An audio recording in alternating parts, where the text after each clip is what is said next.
안녕하세요, 오토캐스트 정인철입니다.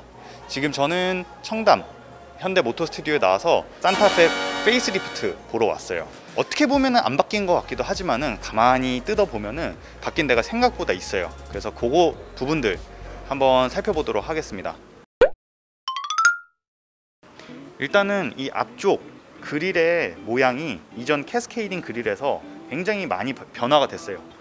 이 옆쪽에 헤드램프와 이렇게 일체화가 되면서 좀 더 네모진 그런 모양으로 변화가 됐는데, 이 안쪽 메쉬 패턴도 팰리세이드에서 봤었던 그런 좀 네모나게 울퉁불퉁한 그런 디자인이 적용이 됐습니다. 그래서 전반적으로는 좀 강인해 보이는 그런 인상을 굉장히 강조를 하고 있어요. 이 아래쪽에 이렇게 크롬 몰딩이 들어갔는데, 이전에는 사실 이 위쪽에 크롬 몰딩이 이렇게 돌아갔었죠. 근데 그 부분을 이렇게 아래로 내렸다고 보시면 됩니다. 비슷한 형태인데 이제는 위에는 이렇게 바디랑 같은 컬러의 페인트를 사용을 하고 아래쪽에 이런 크롬 디테일을 가지고 있죠. 그 다음에 범퍼 디자인도 굉장히 많이 변경이 됐어요. 이전에는 이 램프에 캐스케이딩 그릴의 그래픽이 이렇게 돌아가는 그런 유기적인 형태였다면은 요번에는 조금 더 이렇게 조각조각 나누면서 조금 더 장식적인 모양을 강조한 그런 모양을 채택을 했습니다. 신형 플랫폼으로 변경이 되긴 했지만 축광거리는 그대로예요. 다만 전장은 15mm, 그러니까 1.5cm 정도 늘어났는데 사실 이렇게 봤을 때 그렇게 유의미한 차이가 있진 않습니다. 옆모습에서의 가장 큰 차이는 바로 휠 디자인이에요. 새로운 20인치 휠 디자인이 적용이 됐습니다. 뒷모습 변화도 생각보다 꽤 있어요. 일단 가장 눈에 띄는 건 이거죠. 좌우로 긴 이 얇은 가로줄. 근데 보시다시피 이 가운데 부분에는 불이 들어오지가 않습니다. 굳이 이렇게 바꿀 거였으면은 좀 불도 들어오게 해주지. 너무나 아쉬워요. 그 다음에 아반떼에서도 봤었던 그 H형 패턴, 그 그래픽을 사용을 하고 있어요. 일단 저는 이 부분이 굉장히 얇게 이렇게 표현이 된 게 되게 멋있다고 생각을 해요. 저렇게 얇은 불빛이 굉장히 미래지향적인 느낌을 강조를 해줘요. 그 다음에 동시에 이 그래픽이 아래로 내려오면서 이 끝쪽에 이렇게 살짝 내려오는데요. 큰 변화는 아닌데 저는 굉장히 효과적인 변화라고 생각을 하고 있습니다. 그 다음에 이 아래쪽 범퍼, 이 범퍼 디자인이 변경이 됐어요.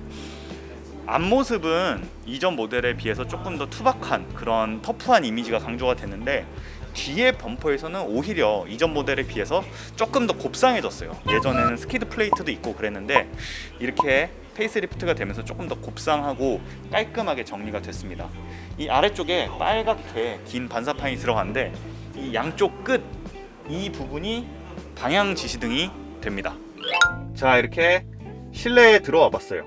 이 윗부분 이전 산타페랑 동일한데 아랫부분이 넥소나 팰리세이드에서 보는 것처럼 가운데 이렇게 쭉 올라가는 그런 형태가 적용이 됐습니다. 고급감도 굉장히 좋고 사용하기도 편하고 그런 디자인을 채택을 했고요. 이 앞쪽 12.3인치 TFT 디지털 클러스터도 적용이 됐는데, 이거는 파킹 어시스트 플러스 옵션을 선택을 하면 선택을 하실 수가 있어요. 그래서 선택을 하지 않으면 일반적인 아날로그 클러스터가 적용이 됩니다. 이 가운데 인포테인먼트 스크린도 이전 8인치에서 더 커진 10.25인치 스크린이 들어가서 좀 더 시원하게 사용을 하실 수가 있어요. 이렇게 아래쪽을 보면은 노출된 컵홀더가 하나가 있고, 뚜껑을 열어보면은 안쪽에 숨겨진 컵홀더가 하나가 나옵니다.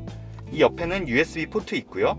무선 충전하는 방식은 이렇게 이쪽에 쑥 집어넣어서 무선 충전을 하는 방식입니다. 신형 소렌토에 비해서 휠베이스가 조금 짧은데 그렇다고 해서 실내 공간에서 어떤 체감되는 차이가 크진 않습니다. 이 산타페도 사실 이전부터 굉장히 넓은 실내 공간을 가지고 있었죠.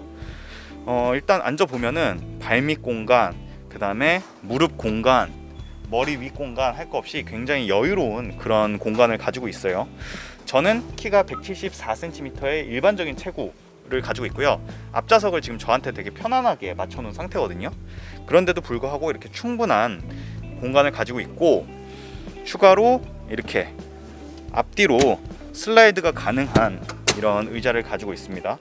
또 옆쪽에 이렇게 리클라인이 가능한 그런 2열 시트를 가지고 있죠. 이 2열 시트를 제일 뒤로 리클라인을 했을 때는 상당히 제가 예상한 것보다 상당히 뒤로 눕는 그런 자세를 만들어 줍니다. 지금까지 보신 차량, 그게 프레스티지 트림이었고요. 이 옆쪽에 보이시는 차량은 가장 상위 트림인 캘리그래피 트림이에요. 이전에 인스피레이션 트림이었는데 이번에 페이스리프트가 되면서 인스피레이션 트림이 캘리그래피 트림으로 변경이 됐습니다. 일단 달라진 부분 한번 보도록 하겠습니다. 프레스티지 트림이랑 비교를 했을 때 이 메쉬 패턴이 변경이 돼요. 프레스티지 트림까지는 네모난 우둘투둘한 그런 모양이었다면은 지금 이 캘리그래피 트림은 이런 사다리꼴 형태의 블랙크롬으로 마무리가 된 이런 형태의 메쉬가 적용돼서 좀 더 고급스러운 느낌을 강조를 했습니다. 이 차체 옆면에서 봤을 때 클래딩 부분이 바디 색상이랑 같은 색으로 이렇게 페인트 칠이 돼요. 저 프레스티지 트림에는 플라스틱이었죠. 그리고 캘리그래피 트림에는 이렇게 전용 휠이 장착이 됩니다. 그리고 뒷 범퍼의 디자인도 사실 미세하게 다르지만은 조금 더 고급스럽고 예쁜 디자인이 적용이 됐어요. 이 실내에는 캘리그래피만의 색상 그리고 트림이 적용이 되는데요. 지금 이 밝은 색상, 이 색상은 라이트 그레이 나타 가죽 시트가 적용이 되어 있는 상태고요. 이 가운데 보시면은 이런 브러시드 알루미늄 스타일의 트림이 적용이 됩니다. 네, 오늘 이렇게 겉모습 한번 살펴봤는데요. 지금 이 산타페 페이스리프트는 플랫폼까지 변경이 되고 엔진도 2.2L 디젤 업데이트 된 엔진, 그리고 8단 습식 DCT가 적용이 돼요. 며칠 후에 시승을 하면서 알짜배기 요소들 한번 알아볼 텐데요.